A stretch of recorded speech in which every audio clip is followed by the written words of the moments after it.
All right, now let's get started.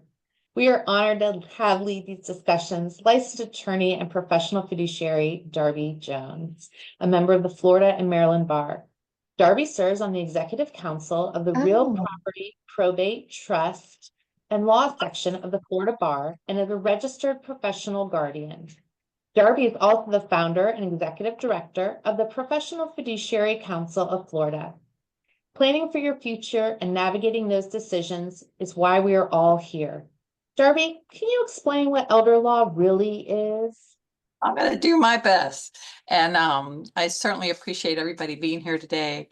And apologize for my empty shelves back here. This is a result of some of the hurricane repairs that I'm going through. So I apologize for looking a little homeless back there. In any case, I do want to welcome you again to our 2025 season. And I want to also remind all of you that you can find past episodes and past issues on our website and also on YouTube. So I will mention today a couple of episodes that I really would encourage you to go back and listen to if you can. So where to find those is on YouTube, Aging Academy, or on the website agingacademy.com. So don't hesitate to go back and go through. I mean, we've had 15 or more episodes of really interesting things. And I'd love to cover all of it in every episode. But obviously, that's not possible. So it's important to supplement some of what I'm saying with going back and looking and hearing some of that. Well, as I also say, aging happens to all of us, even those out in Hawaii, even those up in Boston and in the villages. I mean, it's happening to all of us, and there's no way to avoid it. Sadly, a lot of us haven't done this before. So we are learning as we go, and life is far more complicated today than it ever has been, and it'll only get more complicated as we age. So I'm here to share experiences that I've had as a professional fiduciary for many, many years. I've worked in and around the fiduciary world as an attorney, as a trust officer, and now as a professional fiduciary. And I feel like I want to share just practical tips, useful information to make your time here today very meaningful. I'm also happy to help with questions or concerns that you may have. You can email me, you can call me, put them in the chat as we continue today. If there's anything you'd like for me to address in future episodes, please put that in the chat. We do review your comments, and there's a survey that'll come out. Those things are so helpful for me to help develop content going forward. Today, we're going to talk about elder law. Elder law is kind of one of those confusing terms that can mean a lot of things, but I want to help you understand the history and the evolution of law, including elder law, so that you have a very clear picture of why and when you or a loved one may need to include an elder law attorney in your estate planning process. So hopefully by the end of today, you're going to know what is an elder law attorney and when you may or may not need to call one. So let's start with the threshold question, or old historical question, which is, where in the world did estate planning come from? Obviously, we have not had written estate planning documents forever. They're sort of a new, considering the history of the earth, they're a fairly new invention, and they're ever evolving. So keep in mind, way back, be passed generally by custom, or what was traditional in that community, or by that tribe, or by that family line. It wasn't until the 12th century that things typically would fall to the oldest son. And that, if anybody watches British television, you see that a lot. Or if you listen to any of Agatha Christie mysteries, that's always part of the storyline. So the eldest son was always entitled to the benefit of inheriting the estate. And it wasn't until the 16th century when the concept of being able to pass property to anyone that you wanted to actually started happening. And that really isn't all that long ago. But you fast forward to today. And now, of course, we have the ability to pass our real estate. And when I say property, I do mean stuff and real estate. Technically, property is just your tangible personal property, and real property is real property, but I'm just going to say property as a general term. So today we can pass property to anyone that we want, as long as we follow whatever statutes or laws or requirements are in the state or jurisdiction where you are. So for example, Hawaii or New Jersey or Massachusetts may have different requirements on how to sign and execute estate planning documents. It could mean that you need to have, a notary or witnesses, or you have to prove capacity, or they have to be originals, etc. In fact, right now there's some move to have electronic filing of documents, which obviously can bring some controversy. But that's the way we are moving today. So we've come a long way from the tribe and the going to the eldest son age. So interestingly, even today, if you do not have a written will, a written what we call last will and testament, your state where you are will have statutes that will take care of your estate. There's this myth out there that if you die without a will, that everything's going to go to the state and it's lost. That is not an accurate myth at all. In fact, all states have what we call intestate statutes. If you die without a will, it's called dying intestate. And the statutes more than likely will direct that your estate, your property, is passed to the people that you more than likely would have passed it to anyway in your will. So for example, every state will have a statute that says, okay, this person dies without a will, then we're going to go ahead and give it to the parents. We're going to go ahead and give it to the children. We're going to give it to brothers and sisters. And if no one's available in those classes, it will expand from there to your heirs. Some states get more detailed as far as whether the children are minors or not. Whether the percentages of what goes to the minors versus the parents might be adjusted. But just know that if you really didn't ever get a will together, or the fact that your will was found to be invalid, maybe it was a forgery, maybe they couldn't find it, that there are statutes that will take care of your estate distribution. So not that that means your will is not important. But my point, and a point that I want to hit home very clearly today and very important, is in my opinion, your will is not your most important estate planning document. It is important, but it is not the most important. I think we make a mistake of thinking about estate planning as, oh my gosh, where does my stuff go at my death? And our focus seems to be on that issue. Like back in the 12th and 16th century, that was all they were focused on, is what happens to our stuff, our property? Where does the castle go at my death? But today, estate planning is far more important to consider and take into account you today until the day you die. And frankly, that is the most important period of time to worry about. Because as I said, if you died without a will, there are statutes that will take care of your estate. It's during your lifetime right now that your estate plan is more important. And truthfully, it's a shame we call it a estate plan. It should be called a life plan, because those documents that you're going to go to the lawyer and execute deal with this period of time far more importantly than at your death. Again, not that this isn't important, but it's today that's the most important. And we're going to talk about why. So it's not just about the day you die. or thereafter, and the fight that ensues after that. So today, and not just today, but leading up to today and even beyond, life is more complicated. I'm sure everyone can agree. Healthcare is more complicated. Finances are more complicated. Family dynamics are more complicated.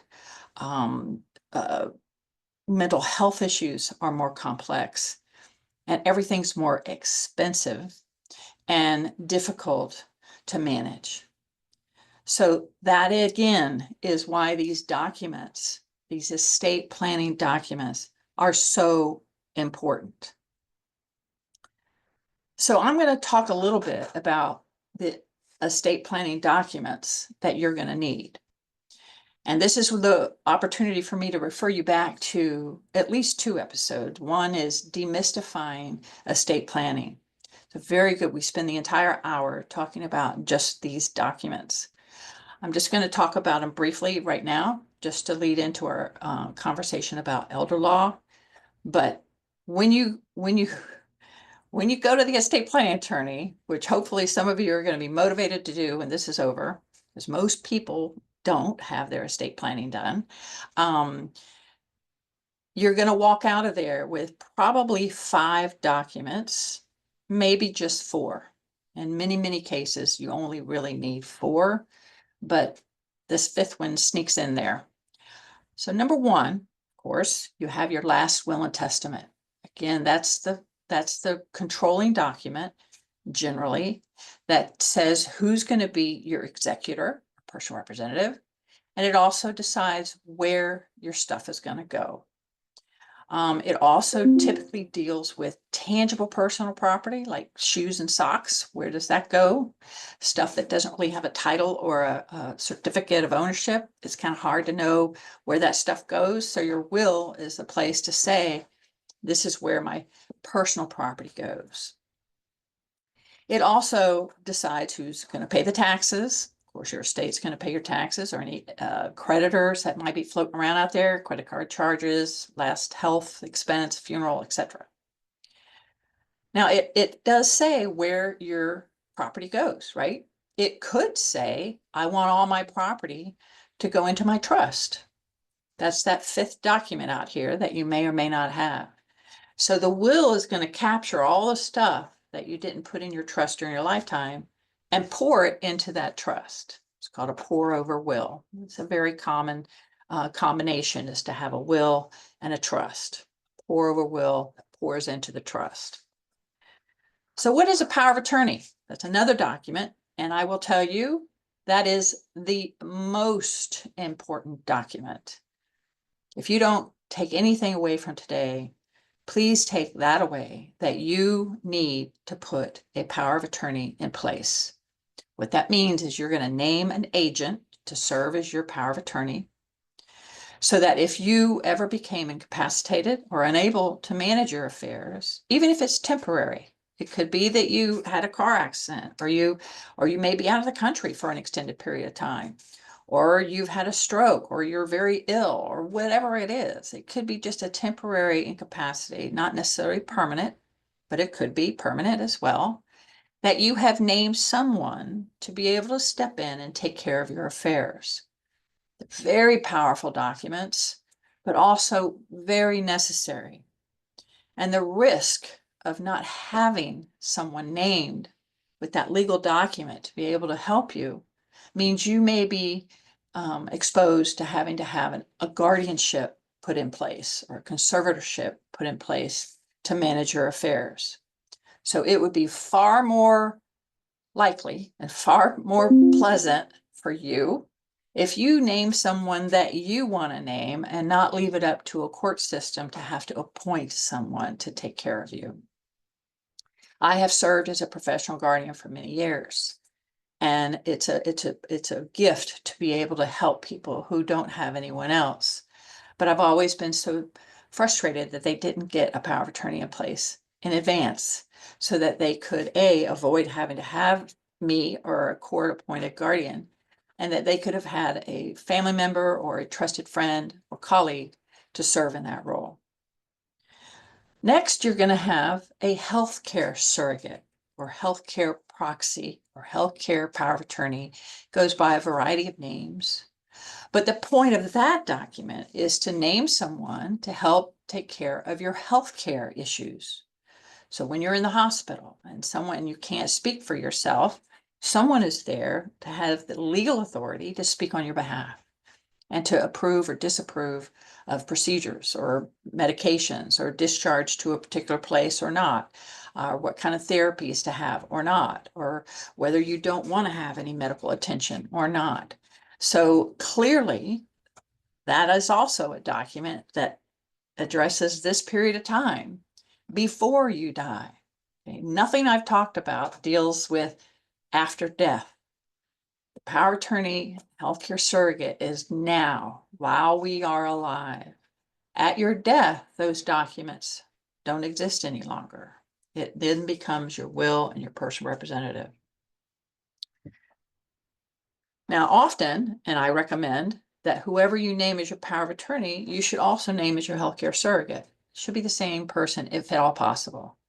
Because if you don't name the same person, you may run into an issue where they don't agree on a certain direction to take. And then that will cause you to be sort of in a lurch because they're not agreeing on a treatment or a decision. So it's better to have the same person in both roles if at all possible.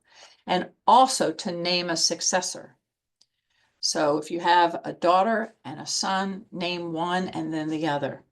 If you have a good friend who's willing to serve in this capacity, name that person and then name a successor. And I've spent many times talking about this in every episode because many of you out there are what I call orphaned adults, and we don't have anyone to name. So at this point in our life, you need to make it a job to cultivate and identify people in your life who may be capable and willing to serve in these roles because they're very important. The next document you might have is called a living will. This is that pull the plug document that you've heard about, I'm sure. So that's our 5 documents. You've got your will, you've got your power of attorney, you've got your healthcare surrogate, you've got your living will, and then possibly a trust. Now, in the 30 plus years that I've been in and around fiduciary work, I can tell you with confidence that probably 80 to 90% of the people that I have worked with or served for that had trusts didn't really need them. So while they sound popular and they're talked about all the time about avoiding probate, etc., they're not necessarily always necessary. So in fact, our next episode in whatever month that's going to be, April, is all about trusts. We're going to talk about all the various kinds of trusts, pet trust, gun trust, real estate trust, etc. So this is just a jumping off point to a more thorough conversation about trusts. I'm sure you may have questions about that in the chat, I suspect, but we will be dealing with trust at another time. So today, we're going to come up on a life and situation that it's very complicated. Look back at the 12th century and the 16th century, we're certainly not there any longer. And so an area of law has developed called elder law. And elder law is kind of born out of the need to address some of these issues during your lifetime.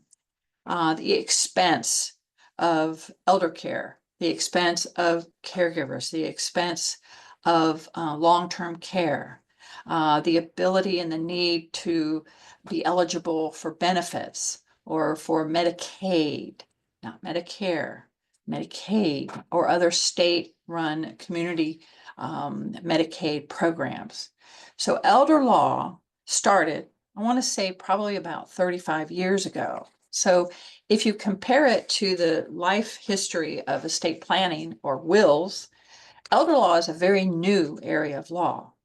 Comparatively speaking, it really is. 35 years is not a long time for an area of law to develop and percolate. But again, due to the cost of care, our extended life expectancies, the complexities of finding a way to pay for long-term care, is really where elder law is your friend. In the beginning, elder law was really described or identified as benefit and disability planning.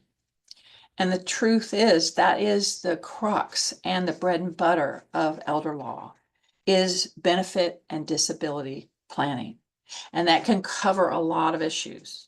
You can cover, again, disabilities. If you have children that have disabilities, or you yourself or your spouse, elder law can help protect whatever government benefits may be available to you or your loved ones, and that those benefits aren't in jeopardy in the event that they receive an inheritance or an annuity or something that could then disqualify them for those benefits. It can also help, of course, with veterans benefits. It also helps, of course, with the Medicaid benefit of paying for long-term care. We all know that long-term care is a big fear in all of our lives, and it's expensive. Of course, any care is expensive, whether it's in a facility or at home for that matter. And again, we have another episode where we analyze the differences between aging in place versus going into a facility, and what are the financial considerations to think about, and what is the true expense of either one of those, and how to maybe make the expense less expensive in either one of those. So again, that's another episode I would highly recommend that you go down to. So the 4 categories that I think elder law may be a service that you want to consider is, again, the funding of long-term care. How are you going to pay for, mom fell, mom's got dementia, mom is not able to care for herself or live on her own any longer. We're going to have to institutionalize her. We can't afford it. How is that going to happen? How can we take care of mom's long-term care?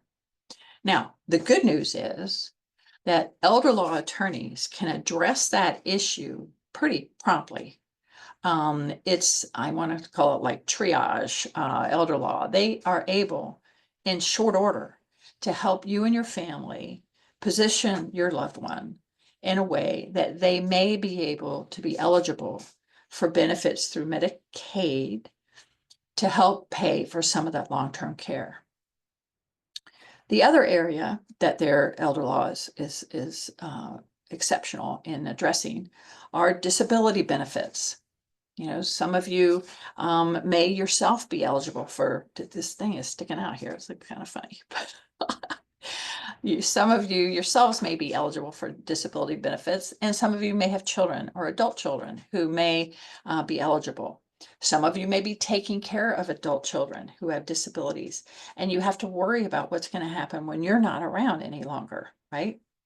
So elder law attorneys can help with planning around those fears and concerns. They may need to put in what we call a special needs trust in place to take care of your loved one who may have a disability and not able to really manage their own affairs. Or if they did receive funds, it would disqualify them for perhaps a current benefit that they're getting. So Medicaid, disability, long-term care, and special needs. Those are areas those are the areas where you need to reach out to an elder law attorney. So how do you find an elder law attorney? And we've talked about how to locate attorneys before, regular estate planning attorneys, and some of it's still the same with elder law attorneys. And going back to the point that elder law is still very new and evolving, and it still is evolving. They now have morphed into some firms are calling themselves life planning or life care firms. And they're embracing some of those concepts that we've talked about helping the family locate a facility or helping maybe manage some of the financial bill paying. So some elder law firms have expanded their services beyond just the drafting of documents, which I think is a great trend. And I applaud them for that. So when you're looking for an elder law attorney, obviously you're going to go to good old Google and you're going to look at websites. You're going to look for elder law attorneys that do elder law.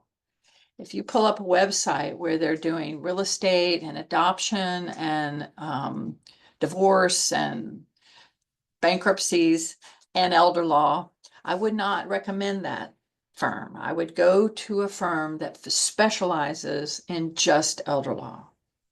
Elder law attorneys can also be certified. So you can look for a certified elder law attorney, board certified. There's also an organization called the National Association of Elder Law Attorneys, NALA. And that resource is either going to be in the chat, but it also will be in the follow-up email that you're going to receive from AARP. NALA, National Association of Elder Law Attorneys. You also want to find an elder law attorney that has been doing this a while. You know, elder law is kind of a, and I don't mean this in a disrespectful way, but it's kind of clickbait for everybody. You know, it's like, oh, well, I'm old, so I guess I need to go to an elder law attorney. But the truth is, not everything falls into elder law. You know, estate planning still has its place, right? So elder law is they do estate planning documents, but the focus of their documents is going to be anticipating some of these benefit and disability planning issues. So their documents are not necessarily focusing on perhaps wealth or tax planning, which may be what the estate planning attorney is better at addressing. So keep in mind that you can get your estate planning done in an elder law firm, but you can also get your estate planning done at an estate planning firm. The elder law firm is going to be focused on the benefits and disability planning piece of your estate plan, whereas the estate planning attorney may be more focused on the generational or the tax or the asset protection sort of area. So it really is important for you to take a self-inventory of what it is you really need. As a general rule, and this is just my opinion, okay, I'm not here to give you any legal advice, but in my opinion, if a person has, I would say, under $400,000 of net worth, and I'm sure you all know how to calculate what your net worth is. If you have more than 400,000, you probably don't really need to do benefit or disability planning. But if you have that or under, then an elder law attorney would be an appropriate person to speak to. And that's not a bright line. It's not applicable to everybody, but that's just sort of a general rule or general concept. I'll put it that way. The other great thing about elder law firms is that they, or elder law, the bar associations that have elder law sections, is these attorneys are very active in helping promote statutes that protect the elderly from abuse, vulnerability, exploitation. They are very active in getting statutes drawn that are helping increase the criminal and the remedies that we can have against people who do bad things to our vulnerable adults. Being in Florida, we have a lot of that, sadly. So here we have a very strong elder law section of the bar who has done a fabulous job of getting a statute in place to protect our vulnerable adults from exploitation. And it's a fabulous statute. They also are very good about promoting and advertising the statutes where we have a hotline. Here in Florida, we have an elder abuse hotline. And we also have a mandatory reporting statute here in Florida. I would venture to guess that most of you in your states have the same kind of structure. And you probably should look into that to see whether you have a mandatory reporting statute for elder abuse or exploitation. And what that means is that any person, including me, including a doctor, including a garage mechanic, including anyone, we have a mandatory duty to report any suspected abuse or exploitation of a vulnerable adult. It's mandatory.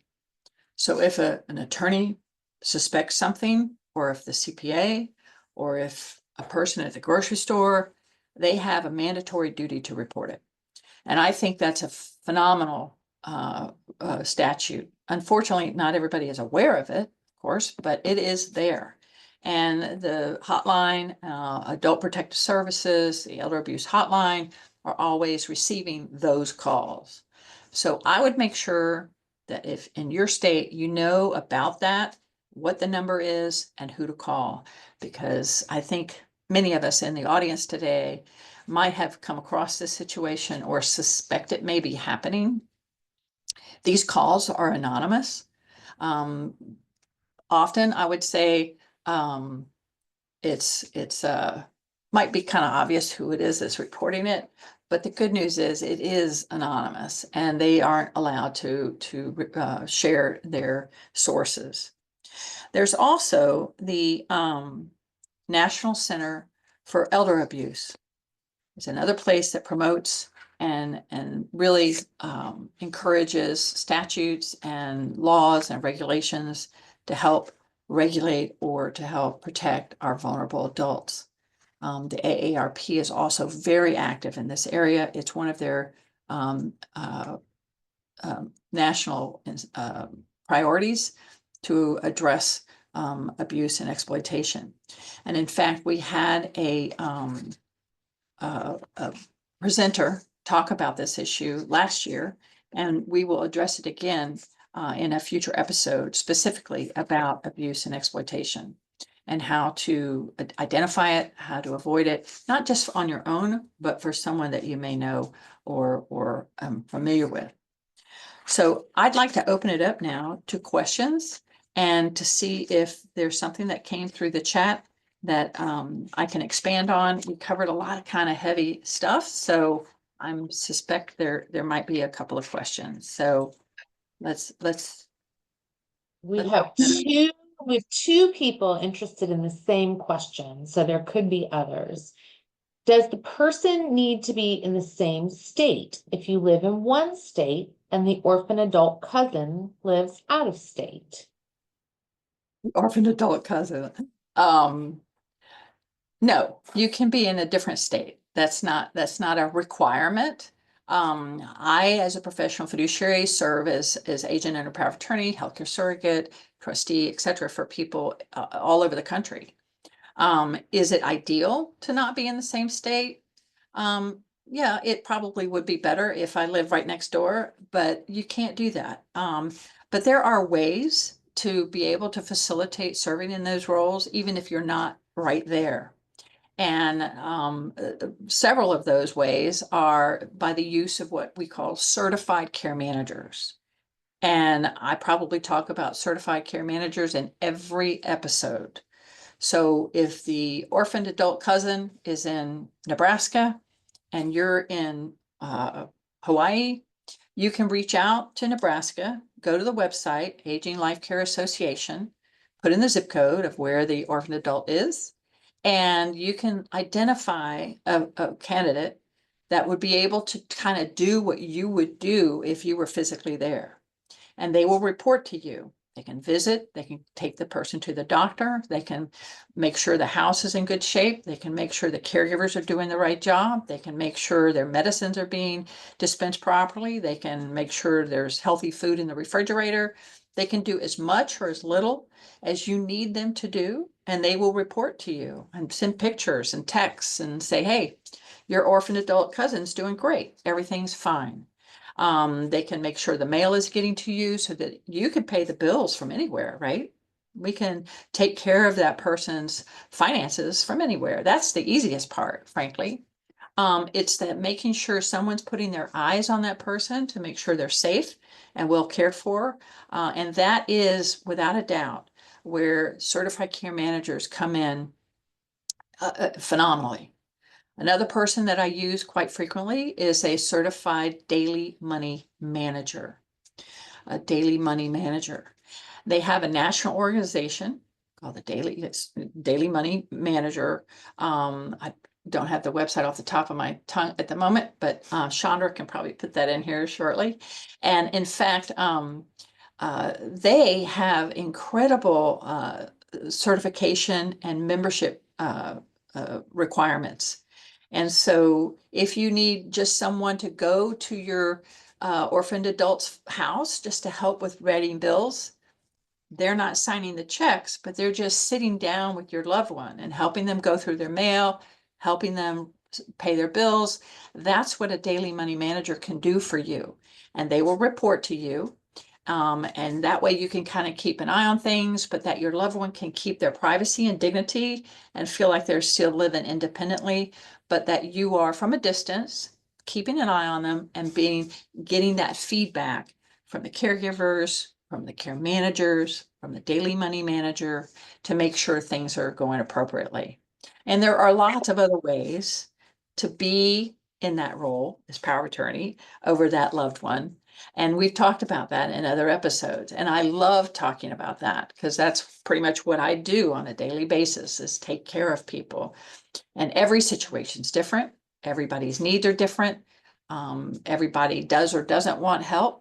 And there's always tricks about getting that done because many times your orphaned adult cousin is not interested in having anybody come in and help them. So you got to get past that hump first.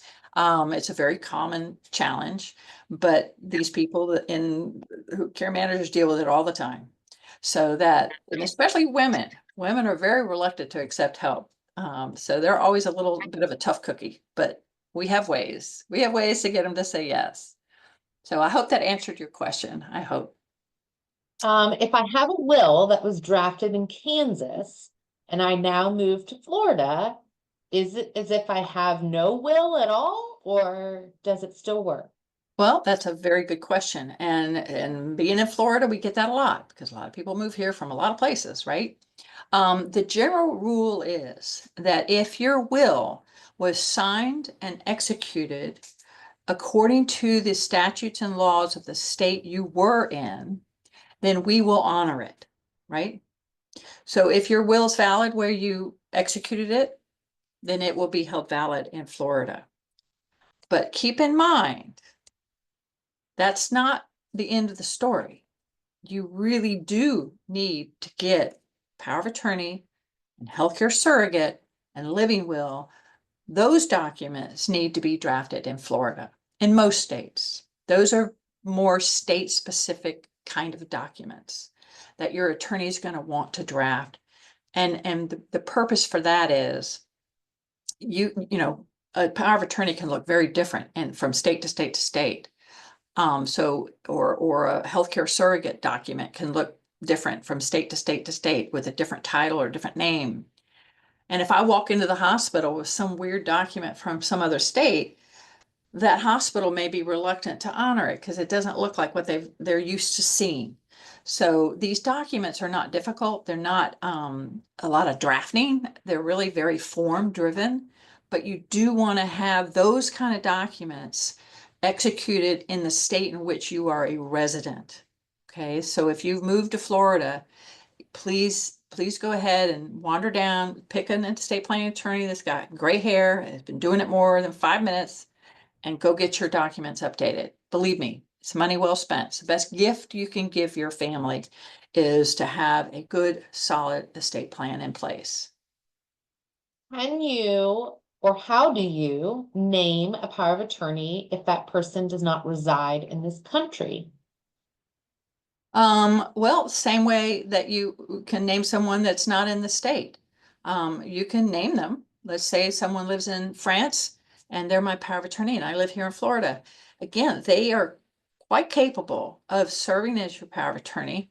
Again, power of attorney is more financial oriented, right? So they can pay your bills from anywhere. They can have your mail forwarded to their place in France and pay your bills from there. So that's not difficult at all. Just make sure the document itself is drafted where you are, where you're the resident, but the agent who's serving as your power of attorney could be anywhere. It's just they need to have the tools in place. A money manager might be helpful. A care manager might be helpful. A caregiver might be helpful, just to make sure the mail is being retrieved and the lights are still on and that you're getting accurate information from the person over whom you're paying bills. You need someone to kind of go put their eyes on that person occasionally so that you are kept up to date, or that your agent or your power of attorney is kept up to date. Does that, I hope, answer that question? Again, it's not ideal, but it's doable. I take care of people all over the country. And okay, let's say I'm taking care of people right here in St. Petersburg. I don't necessarily go see them every day or every week, right? But I'm still able to manage to take care of people in a trustworthy, bright daylight way. The work, if you are an agent under power of attorney or a healthcare surrogate or a trustee, you are a fiduciary and you have a duty to act in their best interest. So what's in their best interest is by making sure that you're paying their bills, right? Make sure that they're being cared for appropriately. So there are tools like these care managers, caregivers, daily money managers who can help you deploy those services and make sure that you can go to sleep at night knowing that your loved one is being cared for. So Can you share your rationale for the dollar threshold for contacting an elder law attorney of being less than 400,000? Yep. Why is it less than 400,000 you suggest to use? Sure. And again, it's a general rule, just totally my personal opinion. Okay. But the truth of the matter is the expense of taking care of, let's say, worst case scenario. And again, I did a whole episode on this last year, the cost of long-term care, which is really the biggest fear that we have. Oh, I'm going to go to a nursing home and it's going to be, $8,000 a month, which is it's probably 10,000 now. And how are you going to pay for that? Well, that's the fear.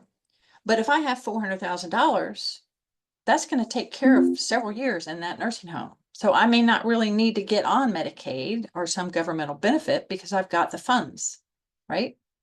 So statistically, and I don't have it in front of me, but statistically, 1 in 4 people are going to need long-term care. Of that person, the average stay is 3 years. So what is the cost of 3 years in a nursing home? That's the monster in the closet that we're all afraid of. So if you've got a calculator, Chandra, what's $10,000 a month for 12 months, right? It's 120,000. For 3 years, that's $360,000, right? So that's the worst case scenario. So if you have $400,000, 500,000, you can self-pay. You are capable of paying for your long-term care, right? That's where that logic comes from. Now, if you have a spouse also that's going to need care after you, that could be a reason that you should be worried. If there's 2 people, right? Because you're going to spend everything on the one that goes in first, and then you've left a community spouse without that money. So that would be worth it to go talk to an elder law attorney. But generally speaking, if you've got the 500,000 or whatever is your likely worst case scenario, you're self-insured. You can pay for it. You shouldn't be worried. You can take that off your worry list. Now, the reality is that whether you're going to end up in a nursing home and whether you're one of those 1 in 4 people that are going to be there for 3 years is to look at your history. What happened with your parents? How did your parents pass? What was their health like? What was their care need at that time? Because that's the best indicator of whether you're going to need care or not. So look at your own family history. Not all of us are going to end up in a nursing home, clearly, but we're all afraid of it. But you have to be realistic. And that's when you're looking at long-term care insurance, you don't be tempted to get over-insured. Because don't forget, you have the ability to self-insure a part of that. Because that's what we're all working for, right? So I hope I Uh, answered that.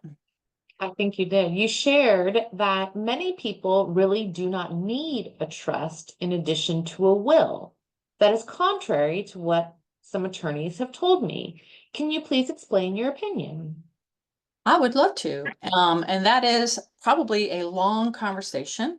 Um, and our next episode is all about that. In April, we're going to talk about trusts and what they do and what they don't do. There are pros and cons to trust. Generally speaking, the impetus for them are is fast, it's private, it avoids probate, and I'm going to deconstruct all of those comments for you. And but generally speaking, very quickly, the primary reason for trust, I'm not talking about the wealth tax planning, because most of us in this room probably don't have that as a concern. The primary reason for a trust is if you have someone in your life that's going to need care or maintenance or take care of at your death. Do I have a spouse that has Alzheimer's that may survive me? Do I have a daughter with cerebral palsy? Do I have an adult child that has disabilities? Do I have grandchildren who don't have parents? So is there a need that somebody's going to need some financial management after I'm gone? That's when you really need a trust for that person so that at my death, money goes into that trust and a trustee is going to be able to take care of that loved one, whether it's my surviving spouse or my disabled child or whomever. It's not a matter of whether I have a lot of money or not. That's not the reason you need a trust. Okay. You can have a clerk working at the grocery store from paycheck to paycheck. Her daughter is disabled, but she has a life insurance policy through her employer of whatever, $100,000. Well, if she died, that $100,000 would go to this disabled child, right? She needs a trust, but she's living paycheck to paycheck. So it's not a matter of wealth so much as it is people who might need you to help you after you're gone or disabled. Does that help? That's a very simplistic answer, and we're going to go into that in much greater detail in our next episode. Yeah, save the date, April 17th. That is always the third Thursday of the month. This is let's see here. We had one more question. This last one for us solo agers. What are other options for naming someone as your power of attorney if you don't have relatives or close trusted friends to name? And we have a few that have the same question. Okay, I'm going to talk about solo agents in just a second, but I saw a question above that about I have a California trust, is it valid in another state or something? It scrolled past me now, I can't see it, but if you have a trust that's drafted and written in California and you move to Florida, it's valid, right? It doesn't become invalid because you've moved, but the administration of the trust may need to be updated, right?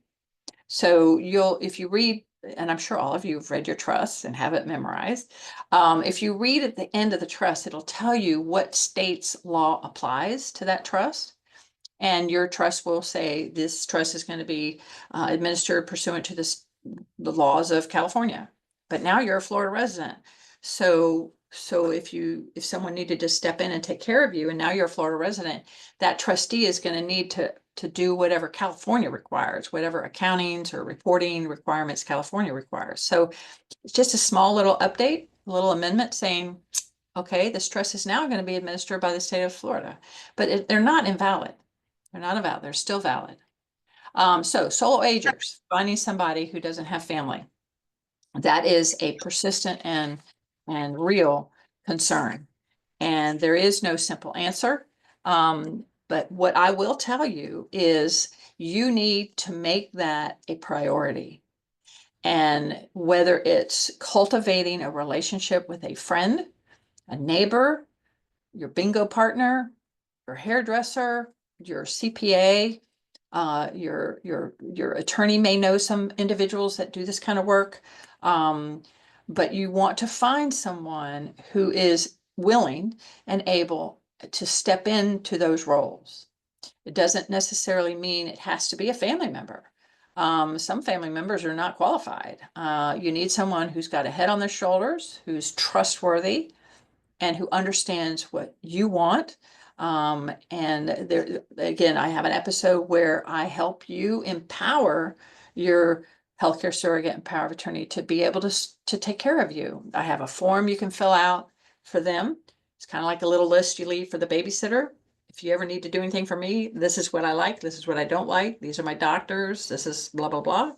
And again, I don't remember the name of that episode, but I think it's called, Mom Fell, Broke Her Hip, I believe is the one. But that is definitely a conversation we can have again, because there's a lot to talk about there. But just make it your job to now start thinking about who you run into and who you interact with that may be a good candidate to serve, and start cultivating that conversation. But your attorney may know someone, your CPA may know someone, your doctor may know someone, but just start making the effort to identify that person and a successor in the event that that person isn't able or doesn't want to serve. This one's a really quick, easy answer. What are the responsibilities differences between a power of attorney versus the executor named in your will? Big difference. For one of those, you need to be alive, and the other one, you're dead. So power of attorneys die at your death. The power of attorney is there in the event during your lifetime you need help, right?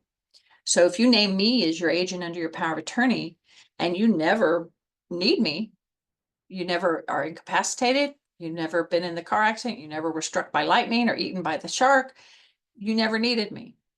And then you die, that power of attorney goes away.